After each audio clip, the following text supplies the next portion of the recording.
Hello everyone, welcome back to the Divine Speaker. If you're interested in playing the game yourself, I have links in the description. Like usual, we're just gonna jump in. Let's go. I don't know who's talking. The sounds of crackling fire drifted through the thick woods as two men sat huddled close next to the roaring flames. Who are these? I don't know. Ah, Elrond threw a couple more sticks in and it roared with delight. It was only a couple of months after the two had started traveling together, Varys the god and Elrond the bounty hunter.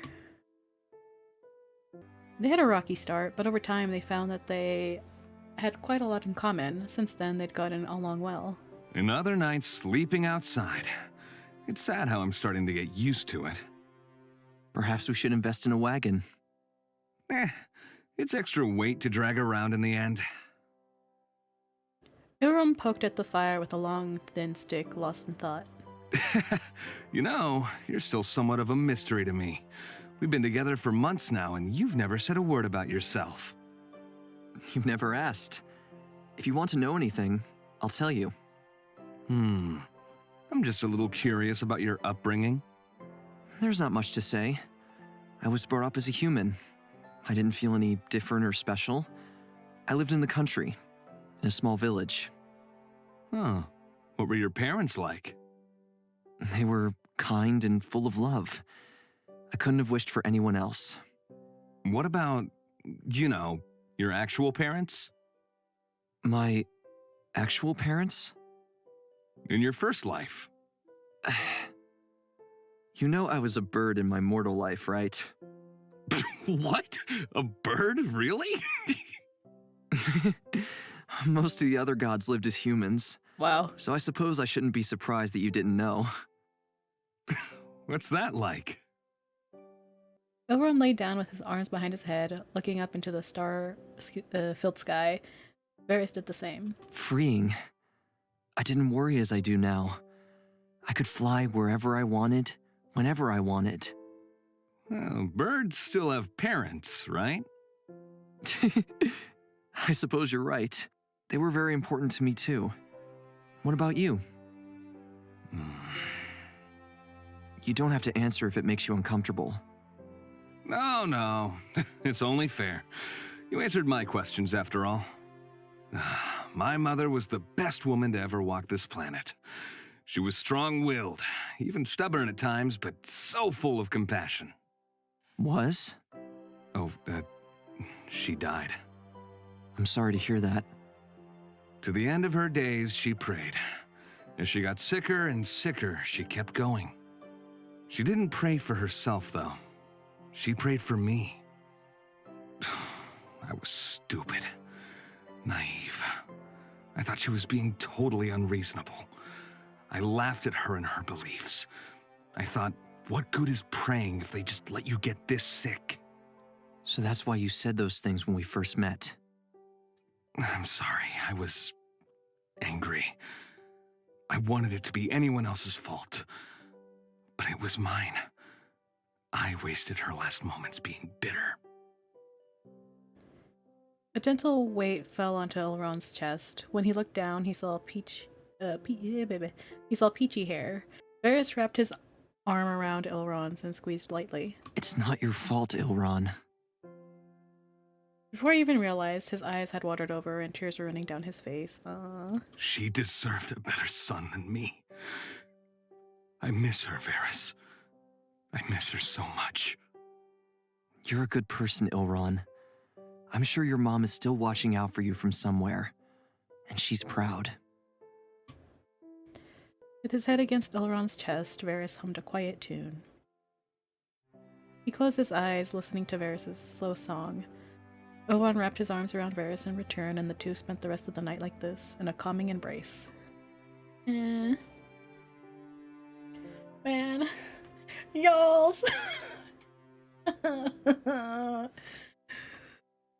I love him. I've loved him for a very long time. I should go. Sounds like you've got a visitor anyway. No! Please! Oh my god. Elrond.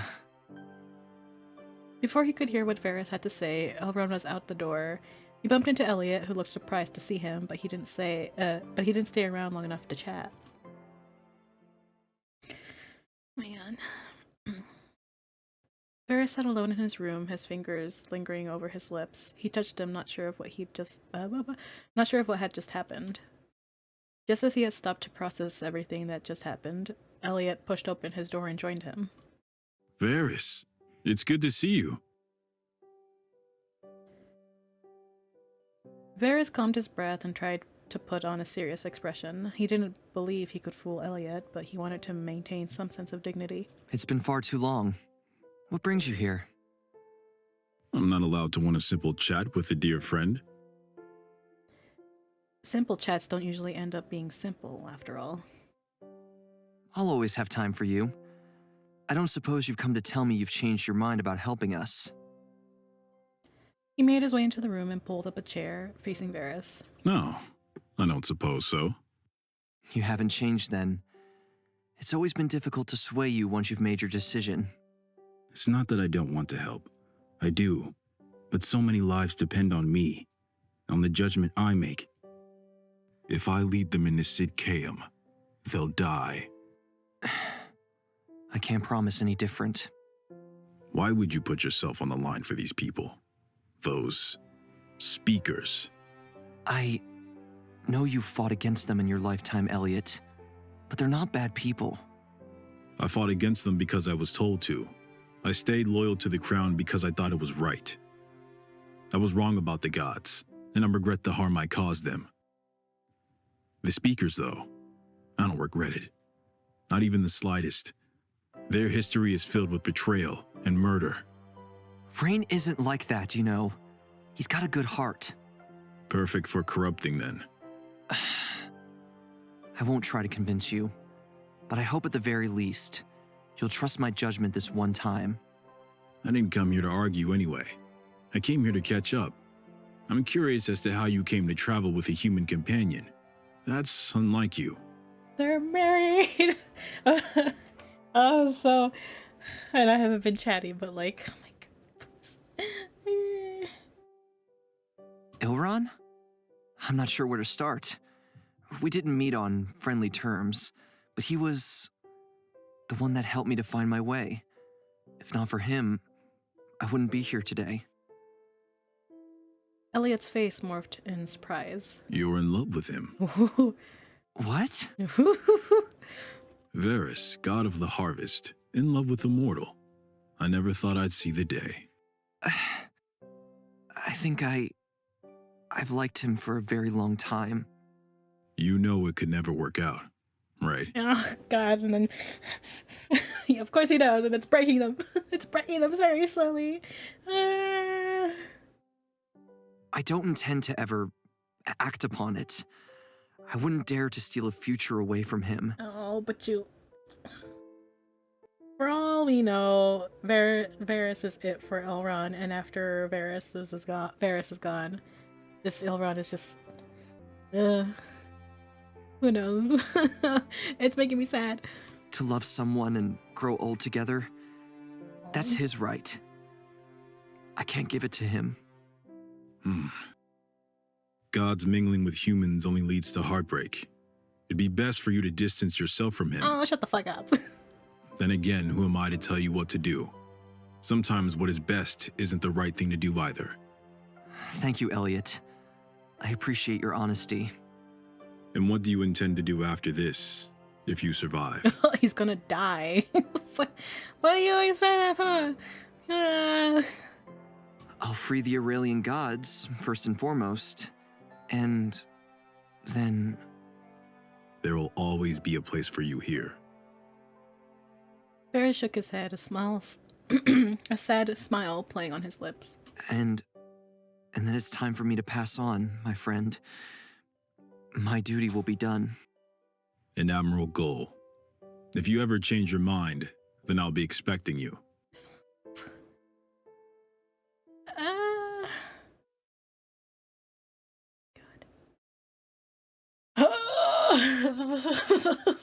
Okay. Okay. Am I okay? I don't know. I laid back in bed, pulling the thin sheets up around Sign and myself. The room was cold, even frosty, but with Sign pressed up against me, I was warm enough. He held me tight, his face burrowed in against the nook of my neck. Ready for round 2 yet? God. Oh, don't make that face. I was just messing with you. I never know with you. Today's been one hell of a day, and even I have my limits. Sometimes I'm not sure you do. I'm sorry, you know? I made a mistake. You chose to protect me even if it meant going against your own mother, right? You don't have anything to be sorry about. You're not even a little worried that I'm still lying to you? Nope.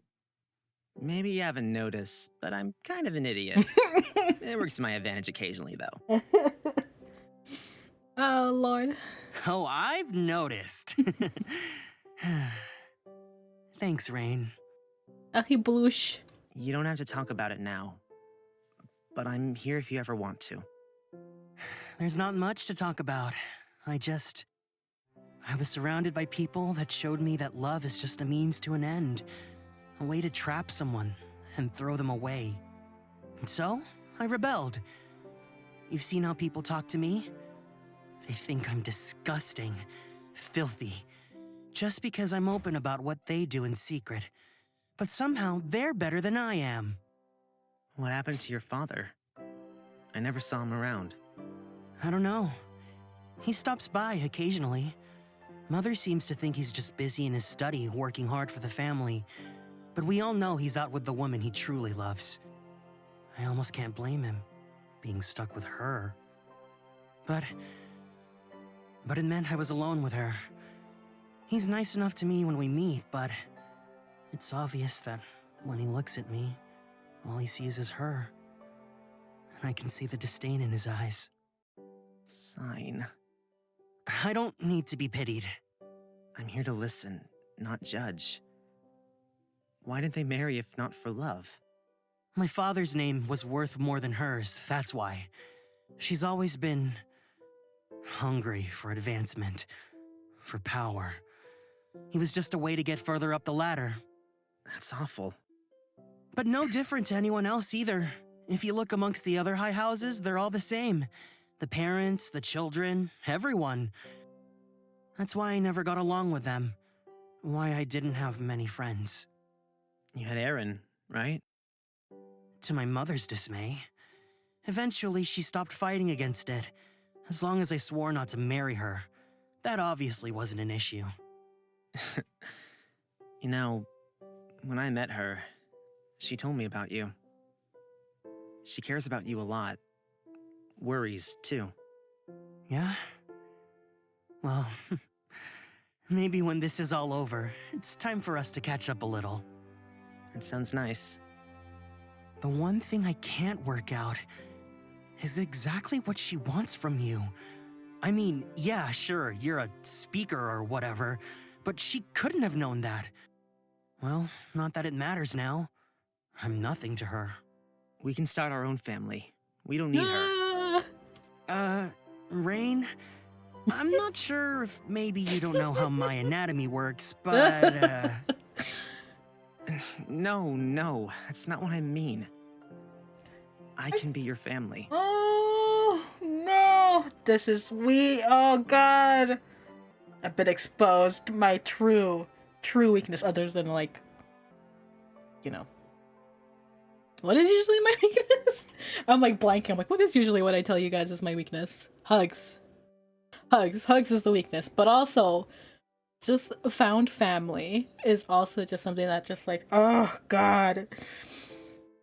Which is like a very common theme with the kind of visual novels I play. But when it's actually like said out loud, it's just like, ah, how dare. Oh, yeah. there you go again, being corny. And proud of it. Come on, go to sleep. Otherwise, I really will be ready for round 2. Sign closed his eyes, and I quietly watched him for a time. The way his chest rose and fell peacefully, the way his brows relaxed and a calm expression masked his face, the way his eyelashes brushed against the skin. His hair was a mess, yes, but it was gorgeous. I close my eyes, drifting off into a soundless, happy dream.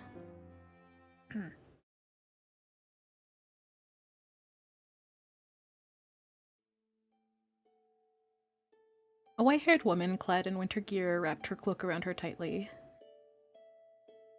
Her breath left visible puffs of white in the cool night air, which she watched in wonder. All of her long life, she's seen snow less than a handful of times and never touched it before now.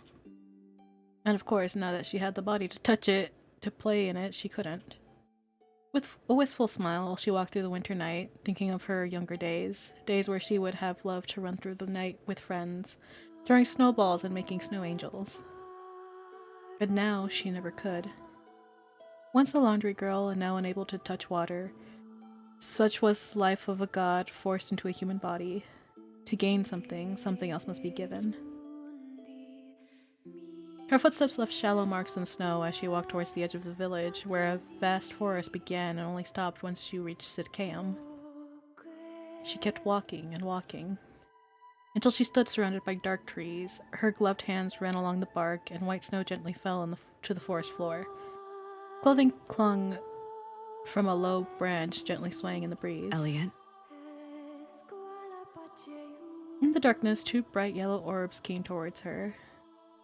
She didn't run or hide. It was something she'd seen quite a few times already. Elliot the Godslayer, a leader of the armies of a leader of the armies of Sitkaeum in a fight to drive out the Speaker and his believers. Someone she'd watched kill hundreds of her followers before she left for Aurelia Cavella. And now a god himself. It's ironic how life works out sometimes. Elliot, I would like to speak. A tiger as white as the snow around it stepped out from the shadows. For any normal person, this would be cause for alarm, but for Morwen, it was nothing new. She turned away, giving the man a moment to get decent. It's unlike you to call for me. Desperate times call for desperate measures. Are you decent? Behind her, Elliot dressed in the clothes he'd left for himself. Knowing part of being a god, that's for sure, but the benefits greatly outweighed the detriments. Not waiting a moment longer, she turned towards the tall, broad man. He was different to how she remembered. This wasn't his original body, after all, just as she looked nothing like she originally had either. If you're here to speak of the humans, then don't waste your breath. There's nothing more I can do. There's plenty more you can do. But you're too much of a coward to do it. Wow. Ooh. She angry. And what would you have me do? Throw away all their lives? No. I've seen enough war in my lifetime. The deaths are never justified. I don't ask you to throw their lives away.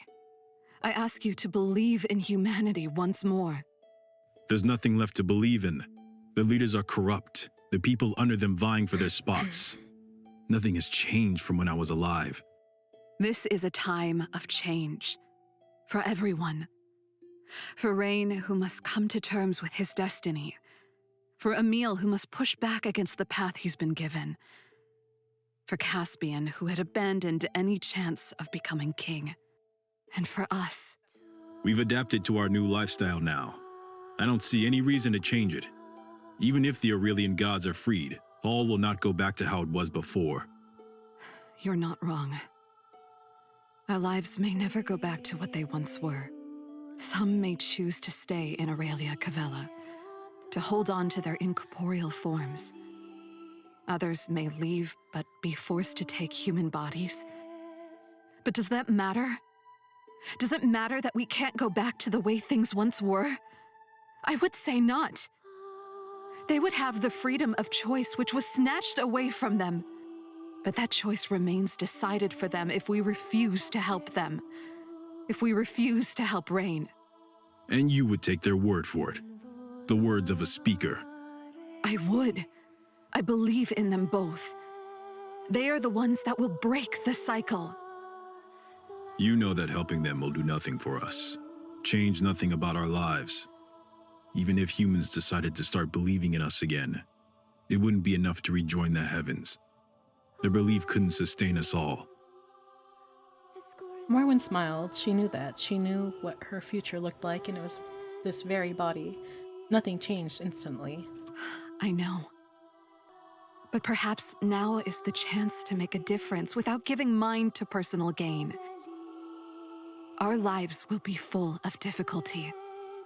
For those that blend in with society and those that remain in hiding. But that doesn't mean that we should become complacent. I have nothing else to say to you. I just hope you'll consider my words. Why do you hate me so much? I hate the monster that raised his sword against the people I loved. How I feel about you remains to be seen. Well, with her final words spoken, she turned back towards the village, her cloak billowing behind her. Each step was slow and careful. She looked up towards the sky. It was clouded over, gray. It seems the storm will reach here soon, too.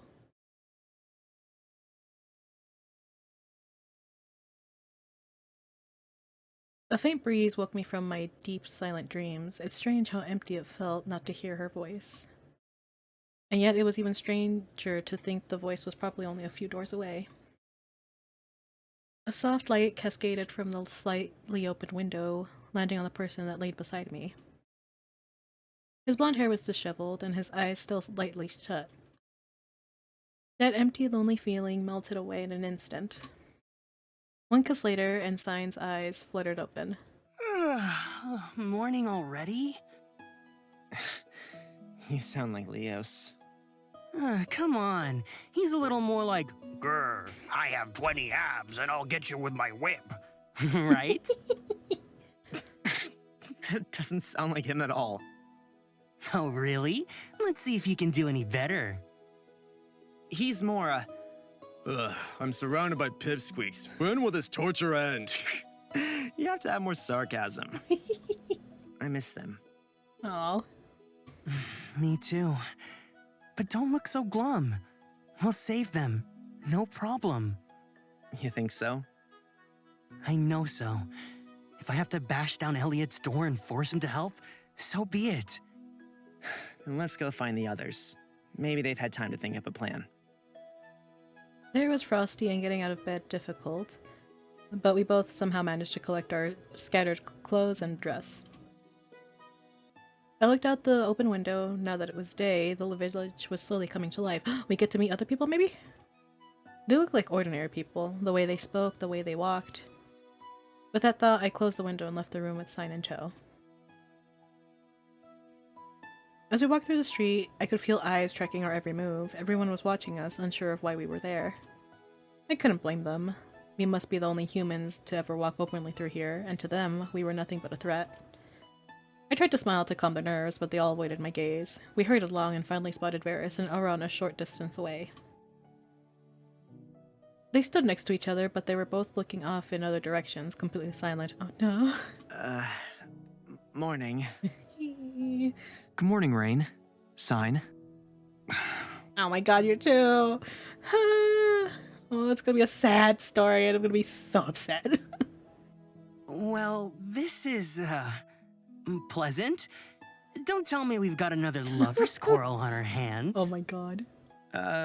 Did you two sleep well? Yes, I slept well. Something interesting happened last night, though. Oh. Elrond's eyebrow twitched and he turned away even further. I caught up with Elliot. We had a talk about his assistance, but he's adamant that he can't help. However... However, I still believe we can convince him. I just don't know what words to say. As we pondered the issue, both Caspian and Emil joined us. Are we just to leave then? Well, that depends. Do you have some sort of super-duper magical powers you could pull out of your ass to stop Lucius? Then what do you suggest? They refuse to help us. There's nothing more to be done. There has to be something we can do. Alone, we don't stand a chance. We can't leave. There has to be some way. Just then, I saw a glimpse of black and red hair in the distance. Sylvier. Wait here for a sec. I left the others behind and chased after her. She saw all of that, of course, but didn't stop walking. What is it? just wanted to thank you. For everything you did for Morwen. For us too. I just did as I was told. I don't need your thanks. Well, I'm giving it to you anyway.